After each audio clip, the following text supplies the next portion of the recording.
दोस्तों, हम में से अधिकांश लोग यह जानना चाहते हैं कि क्या हम अपनी किस्मत खुद बना सकते हैं या नहीं। अर्थात हम जैसा चाहे वैसा हो सकता है या नहीं। हर चीज हमारे अनुसार हो सकती है या नहीं। और अगर नहीं हो सकता तो फिर भला किसी भी चीज के पीछे भागदौड़ या मेहनत करने का हमें क्या फायदा मिलने वाला है। आखिर होगा तो वही जो पहले से हमारी किस्मत में लिखा होगा। और किस्मत में क्या लिखा है यह हम में से कोई नहीं जानता। बस इतना ही है कि किस्मत से हमें भाग्य मिलता है। किसी की किस्मत अच्छी होती है तो किसी की बुरी भी होती है। जिसकी किस्मत अच्छी होती है उसे थोड़ा सा भी प्रयत्न करने पर वह सब कुछ मिल जाता है जो वह चाहता है, और वहीं पर जिसकी किस्मत खराब होती है, यदि वह लाख मेहनत भी कर ले तब भी वह उस चीज को हासिल नहीं कर पाता जिसकी उसके मन में चाहत है। लेकिन अब आपके मन में यह सवाल तो उठ रहा होगा कि आखिर हमारे साथ ऐसा क्यों होता है। हमने तो कुछ गलत भी नहीं किया, फिर किसी की किस्मत अच्छी और किसी की बुरी क्यों होती है। सबसे पहले तो आपको यह जानना जरूरी है कि इस दुनिया में दो सबसे बड़ी शक्तियां हैं, अर्थात दो सबसे बड़े सत्य हैं जिन्हें आप झुटला नहीं सकते। पहला है जन्म और दूसरी है मृत्यु। यदि आपके लिए जन्म लेना अच्छी किस्मत है तो मृत्यु को प्राप्त होना बुरी किस्मत कहा जा सकता है। लेकिन शायद आप कहीं पर कुछ गलती कर रहे हैं। अगर अच्छी किस्मत यानी जन्म लेना है तो जन्म लेने के बाद ही तो सारी समस्याएं उत्पन्न होती हैं। घर में झगड़े, तरह तरह का तनाव, तरह तरह की समस्याएं, धन दौलत, मान सम्मान, पद प्रतिष्ठा और भी न जाने क्या क्या। किंतु मृत्यु के बाद ऐसा कुछ भी नहीं होता, बल्कि सब कुछ शांत हो जाता है। लेकिन वहीं पर जीवन हमें जो ज्ञान और अनुभव देता है वह ज्ञान हमें मृत्यु नहीं दे सकती। लेकिन अब यहाँ पर सबका अलग अलग नजरिया होगा। कोई यहाँ पर जन्म को अच्छा मान रहा होगा तो कोई मृत्यु को। वैसे आप यहाँ पर किसका पक्ष लेना चाहेंगे? आप मुझे कमेंट में जरूर बताइएगा। अगर आप जन्म का साथ छोड़ दें तो क्या आप मृत्यु को प्राप्त कर सकेंगे? और अगर आप मृत्यु का साथ छोड़ दें तो क्या आप कभी भी जन्म प्राप्त कर सकेंगे? नहीं ना, क्योंकि यदि आपने ऐसा किया तो यह चक्र यहीं पर समाप्त हो जाएगा। और फिर क्या अच्छा और क्या बुरा, परंतु आप इन्हें छोड़ नहीं सकते क्योंकि ये दोनों एक दूसरे से बंधे हुए हैं। दोनों चीजें हर किसी को ही मिलती हैं और दोनों ही अच्छी किस्मत द्वारा ही मिलती हैं। अब आप सोच रहे होंगे कि मैं ऐसा क्यों कह रहा हूं कि आखिर दोनों ही हमें किस्मत से मिलते हैं। चलिए मैं इसे आपको समझाने का प्रयास करता हूं। आपने अपने आसपास या फिर अपने किसी भी करीबी के साथ यह होते हुए देखा होगा। जब हमें जीवन मिलता है तब हम उस जीवन के दौरान उसकी अहमियत को समझ नहीं पाते। हम उसे यूं ही व्यर्थ के समय में गवा देते हैं। हम अपना जीवन कभी पूरी तरह से जी ही नहीं पाते और देखते ही देखते समय समाप्त हो जाता है। अर्थात हम मृत्यु की ओर बढ़ने लगते हैं।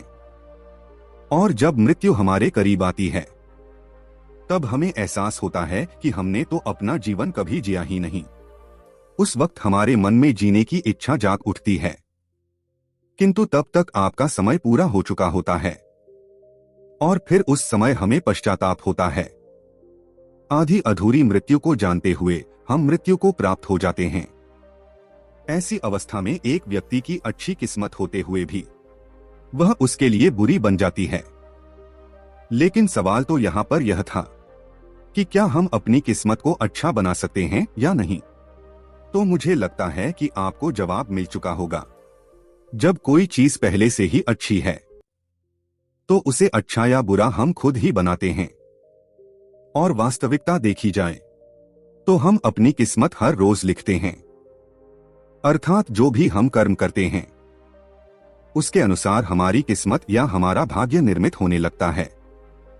रोज जब भी हम सुबह उठते हैं और रात को जब हम सोते हैं तो इस बीच हम जो भी करते हैं, चाहे वह कुछ भी हो, वही हमारी किस्मत लिखता है। हमारे द्वारा ही हमारी किस्मत लिखी जा रही है। अपने लिए अच्छा या बुरा लिखने वाले और कोई नहीं, बल्कि आप ही हैं। लेकिन अब आपके मन में यह सवाल जरूर उठ रहा होगा कि भला मैं अपना बुरा क्यों चाहूंगा और मैं अपने लिए बुरा क्यों लिखूंगा। तो यहाँ पर समझने वाली बात यह है कि हर कोई अपना अच्छा चाहता है और वह अपनी अच्छी किस्मत ही लिखना चाहेगा, किंतु हमें तो इस बात का एहसास ही नहीं है कि हम कुछ लिख भी रहे हैं, अर्थात हम अपनी किस्मत भी बना रहे हैं। जिसमें अच्छा या बुरा इसका हमें कोई एहसास नहीं है। जब हम कुछ गलत कर जाते हैं तो उसके बाद हमें एहसास होता है कि हमने तो कुछ गलत कर दिया, और वहीं पर यदि आप कुछ अच्छा कर जाते हैं तो आपको खुद पर गर्व महसूस होता है, आप खुशी महसूस कर पाते हैं। वहीं पर यदि कुछ बुरा हो तो आपको पछतावा भी महसूस होता है, बुरा लगता है।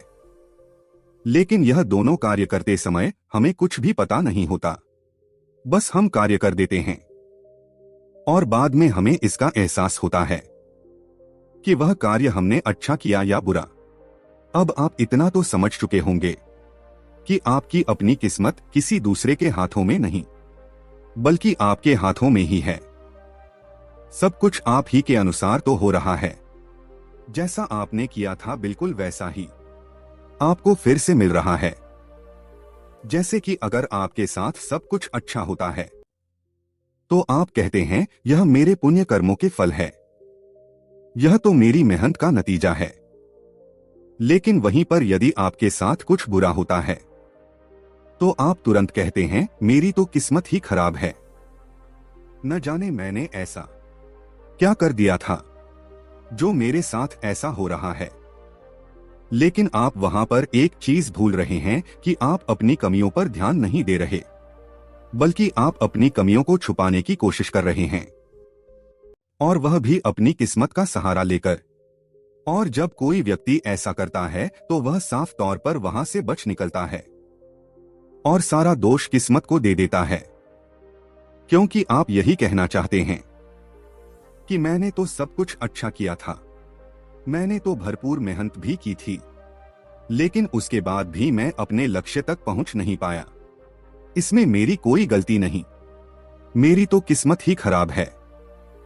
क्योंकि आप स्वीकार नहीं करना चाहते कि यह आपकी गलती है, और यही कारण है कि आप अपनी गलतियों को कभी देख नहीं पाते।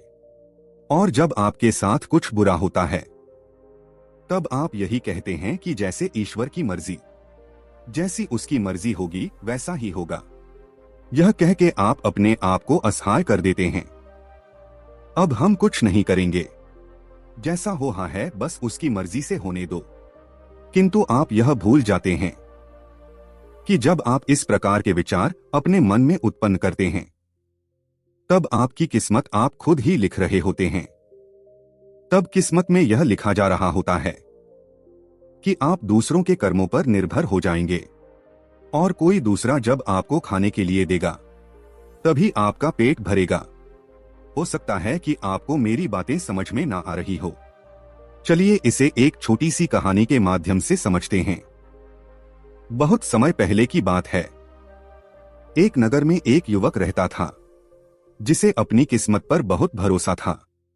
वह कहता था कि किस्मत में जो होगा वह मुझे मिलकर ही रहेगा। एक दिन की बात है, उस व्यक्ति को बहुत जोरों की भूख लगी थी। वह एक आम के पेड़ के नीचे जाकर बैठ गया और ऊपर की ओर देखने लगा। उस पेड़ पर पके हुए मीठे मीठे आम लगे थे। यह देखकर उसने कहा, अगर आज मेरी किस्मत में यह आम खाने लिखे होंगे तो यह आम अवश्य ही नीचे जरूर गिरेंगे, और यदि मेरी किस्मत में यह आम खाना नहीं लिखा तो यह आम नीचे नहीं गिरेंगे। ये सोचकर वो वहीं पर बैठा रहा। देखते देखते दोपहर से शाम का वक्त हो गया, लेकिन अब तक उस पेड़ से एक भी आम नीचे नहीं गिरा था। किंतु उस व्यक्ति की भूख बढ़ती ही जा रही थी। किंतु वह व्यक्ति वहां बैठे रहने के अलावा और कोई कार्य करने के लिए तैयार ही नहीं था, क्योंकि उसे अपनी किस्मत पर पूरा भरोसा था। किस्मत के भरोसे पर ही आज तक उसे कुछ ना कुछ मिलता ही आया था। लेकिन आज उसकी किस्मत खराब थी, क्योंकि अक्सर ही उन पेड़ों पर बंदर नजर आया करते थे। किंतु आज उन पेड़ों पर बंदर भी नहीं थे। जब उससे भूख सही नहीं गई, उसने आकाश की ओर देखा और कहा, हे ईश्वर, मैं तेरा भक्त हूं, मुझ पर कृपा करो, मुझे भूख लगी है, बस एक आम नीचे गिरा दो। लेकिन आज शायद ईश्वर भी उसकी मदद नहीं करना चाहते थे। आज ईश्वर उससे रुष्ट हो गए थे। बहुत देर तक इंतजार करने के बाद भी पेड़ से कोई भी आम नीचे नहीं गिरा। अब उसे पूरा विश्वास हो चुका था कि उसकी किस्मत खराब हो गई है। लेकिन अब वह क्या करे? उसके लिए तो कोई भी रास्ता भी नहीं बचा था। काफी देर सोच विचार करने के बाद वह भागता हुआ एक बौद्ध भिक्षु के पास जा पहुंचा। वह युवक उन्हें प्रणाम करके कहता है, हे गुरुवर, आज तक मेरी किस्मत बहुत अच्छी थी। मैं जो कुछ चाहता था वो मुझे जरूर मिल जाता था। लेकिन आज मेरी किस्मत बहुत खराब चल रही है, क्योंकि जो मैं चाहता हूं वो मुझे नहीं मिल रहा। लेकिन मैं अपनी किस्मत को पहले जैसा करना चाहता हूं। मैं उसके लिए क्या करूं? इस पर वो बौद्ध भिक्षु उस युवक से कहते हैं, तुम वह करो जो तुम नहीं कर रहे हो। इस पर वह व्यक्ति कुछ देर सोच विचार कर उन बौद्ध भिक्षु से कहता है, हे गुरुवर, मैं तो वह सब कुछ कर रहा हूं जो मुझे करना चाहिए, फिर भी उस पेड़ से मेरे लिए एक आम तक नीचे नहीं गिरा। इस पर वह बौद्ध भिक्षु उस युवक से कहते हैं, भंते, तुम उस पेड़ के नीचे फिर से जाओ और एक पैर पर खड़े हो जाओ। देखना, तुम्हारे लिए उस पेड़ से आम जरूर गिरेगा। लेकिन ध्यान रहे, जब तक आम उस पेड़ से ना गिरे तब तक तुम एक ही पैर पर खड़े रहना। उस युवक ने उन बौद्ध भिक्षु की बात मान ली। वो दौड़ा दौड़ा वापस से उस पेड़ के नीचे जा पहुंचा और एक पैर पर जाकर खड़ा हो गया। देखते ही देखते काफी वक्त बीत चुका था, लेकिन अब तक आम के पेड़ से एक भी आम नीचे नहीं गिरा था। बहुत समय निकलने के बाद उसके लिए एक पैर पर खड़े रहना भी बहुत मुश्किल हो चुका था। देखते ही देखते अचानक वह गिर पड़ा और जैसे तैसे उसने खुद को संभाला।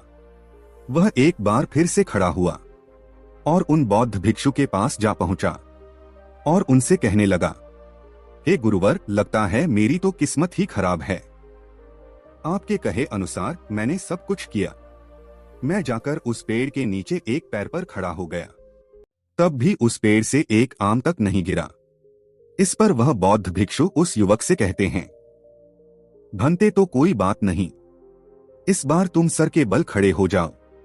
तुम्हारी किस्मत अवश्य बदल जाएगी और तुम्हें आम की प्राप्ति भी अवश्य होगी। वह युवक उन बौद्ध भिक्षु की बात मान लेता है और वह एक बार फिर से उस पेड़ के नीचे सर के बल खड़ा हो जाता है। देखते ही देखते समय बीतने लगा और इस बार भी काफी देर यूं ही खड़ा रहने के बाद आम के पेड़ से एक आम तक नीचे नहीं गिरा। लेकिन उस युवक का सर बहुत जोरों से दर्द करने लगा था, जिस कारण वह अब ज्यादा देर तक यूं ही खड़ा नहीं रह सकता था।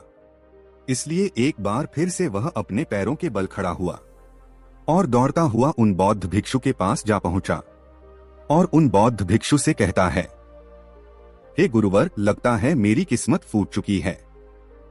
जैसा आपने कहा था मैंने वैसा ही किया, लेकिन अब भी मेरे लिए उस पेड़ से एक आम तक नीचे नहीं गिर रहा। हे गुरुवर, अब आप ही कोई उपाय बताइए, मैं क्या करूं? इस पर बौद्ध भिक्षु उस युवक से कहते हैं, कोई बात नहीं, एक काम करो, तुम वापस से उन आम के पेड़ों के पास जाओ और उन पर चढ़कर उन सभी आमों से प्रार्थना करो ताकि वह तुम्हारे लिए पेड़ से नीचे गिर जाएं, जिससे तुम्हारी किस्मत भी बदल जाएगी और तुम्हें आम की प्राप्ति भी हो जाएगी। किंतु याद रखना, जब तक आम पेड़ से ना गिरे तब तक तुम उनसे प्रार्थना करते ही रहना। उस युवक ने उन बौद्ध भिक्षु की बात मान ली। उन्हें धन्यवाद करके वह एक बार फिर से उन पेड़ों के पास जा पहुंचा और देखते देखते वह एक आम के पेड़ पर जा चढ़ा और अब उसने दोनों हाथ जोड़कर उन सभी आमों से प्रार्थना करनी शुरू कर दी ताकि वह आम जमीन पर गिर जाए, ताकि उसे आम की प्राप्ति हो सके और वह अपनी भूख मिटा सके। काफी देर तक उसने प्रार्थना की, लेकिन बहुत देर प्रार्थना करने के बाद भी जब आम पेड़ से नहीं गिरे तो वह व्यक्ति बहुत निराश हो गया। वह दोबारा पेड़ से नीचे उतरा और फिर से उन बौद्ध भिक्षु के पास जा पहुंचा और फिर उन बौद्ध भिक्षु से कहता है, हे गुरुवर, आपने जैसा कहा था मैंने वैसा ही किया, लेकिन मुझे नहीं लगता कि अब मेरी किस्मत में कोई भी सुधार होने वाला है। मेरी किस्मत अब खराब हो चुकी है। मेरी किस्मत फूट चुकी है। अब इसे कोई भी सही नहीं कर सकता। इतना कहता हुआ वह रोता हुआ आगे की ओर बढ़ने लगा। तभी उन बौद्ध भिक्षु ने उसे रोका और कहा, भंते, अगर तुम अपना सही कर्म नहीं करोगे, अपने सही कर्म पर ध्यान नहीं दोगे, तो तुम्हारी किस्मत तो क्या, तुम्हारा सब कुछ फूट जाएगा। भंते, तुम्हें आम ही तो चाहिए और वह पेड़ पर लगे हुए हैं। तुम उस पेड़ पर चढ़ भी गए, लेकिन तुमने यह कोशिश नहीं की कि तुम उस आम को तोड़कर खा लो।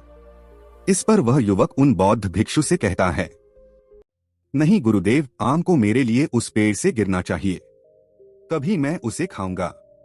इस पर उन बौद्ध भिक्षु ने उस व्यक्ति को समझाने की बहुत कोशिश की।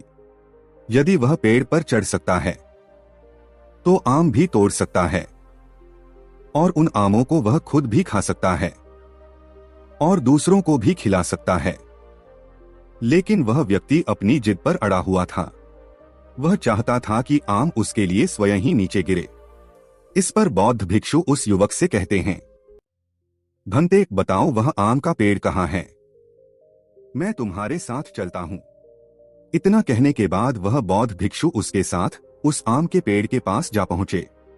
इसके बाद उन्होंने आसपास खड़े कुछ छोटे बच्चों को अपने पास बुलाया और उनके कानों में कुछ कहा। तभी उन बच्चों ने नीचे से छोटे छोटे पत्थर उठाए और आमों पर निशाना साधना शुरू कर दिया। वह छोटे छोटे बच्चे उस पेड़ पर निशाना लगाकर बहुत से आम तोड़ रहे थे। यह देखकर वह व्यक्ति बड़ा प्रसन्न हुआ। उसे लगने लगा कि अब तो मुझे आम मिल ही जाएगा। कोई ना कोई आम तो अपने आप जरूर गिरेगा और मैं उसे खा लूंगा। उन बच्चों ने कुछ देर आम तोड़ने के बाद सारा आम बटोरा और वे सभी लेकर उसे रफू चक्कर हो गए। वह व्यक्ति वहां खड़ा देखता ही रह गया, लेकिन अब तक उसे एक भी आम नहीं मिला। यह देखकर वह मन ही मन रोने लगा। वह काफी निराश हो चुका था। तभी अचानक उस पेड़ से एक आम नीचे गिरा। यह देखकर वो व्यक्ति बड़ा प्रसन्न हुआ। वह खुशी के मारे उछल पड़ा। वह खुशी के मारे पागल सा हो गया और जोर जोर से चिल्लाने लगा, मेरी किस्मत वापस मेरे साथ आ गई है। मेरी किस्मत वापस अच्छी हो गई है। उसने वो आम उठाया और फटाफट खा लिया। वो बौद्ध भिक्षु वहीं पर खड़े थे। उन्होंने उस युवक को समझाते हुए कहा, भंते, जब तुम केवल अपने किस्मत के भरोसे पर रहोगे तो तुम्हें इसी प्रकार केवल एक आम से संतुष्टि करनी होगी। किंतु यदि तुम खुद पर भरोसा करोगे तो तुम भी उन बच्चों की तरह अनगिनत फल तोड़ सकते हो और उन्हें ग्रहण कर सकते हो। आगे वह बौद्ध भिक्षु उस युवक को समझाते हुए कहते हैं, भंते, जब हम अपने से ज्यादा अपनी किस्मत पर भरोसा करने लगते हैं तब हमारी किस्मत ऐसे ही फूट जाती है। और ऐसा इसलिए होता है क्योंकि हमें खुद पर भरोसा ही नहीं है। हमें तो भरोसा अपनी किस्मत पर है और जो हमारी किस्मत में होगा वही हमें मिलेगा। उससे ज्यादा हमें और कुछ नहीं चाहिए। ऐसा सोचना ही गलत है, क्योंकि यदि तुम खुद पर भरोसा करोगे तो तुम अपनी किस्मत से कहीं ज्यादा पा सकते हो।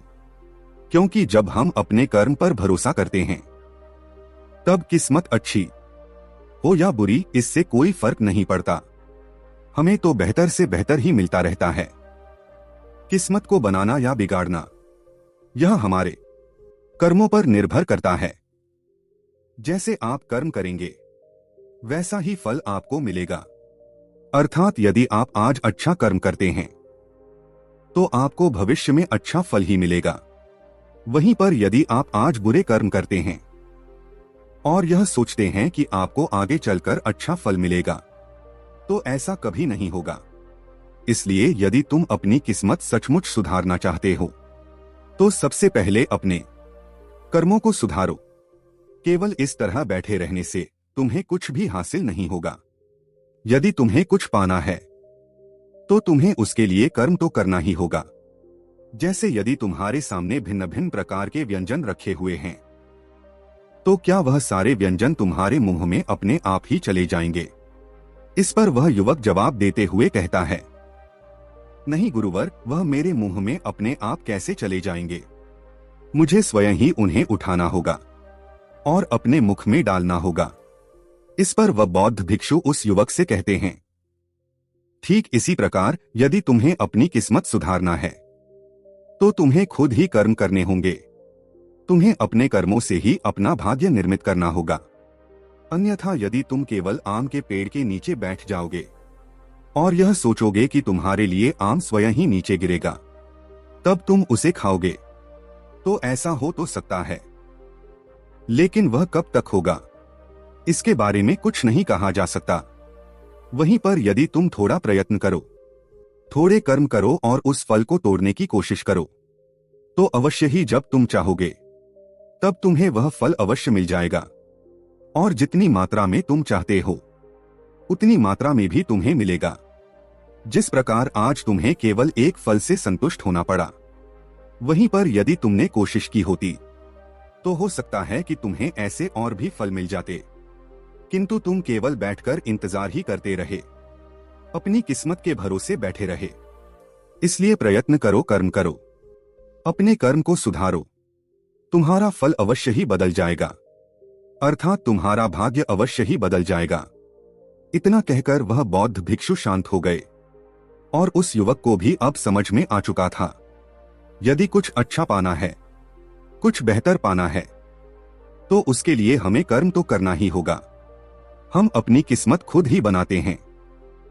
दोस्तों, उम्मीद है कि आपको आज की ये वीडियो जरूर पसंद आई होगी, तो इस वीडियो को लाइक और अपने दोस्तों के साथ शेयर भी जरूर कीजिएगा और हमें ऐसे ही सपोर्ट करने के लिए चैनल को सब्सक्राइब जरूर कर ले।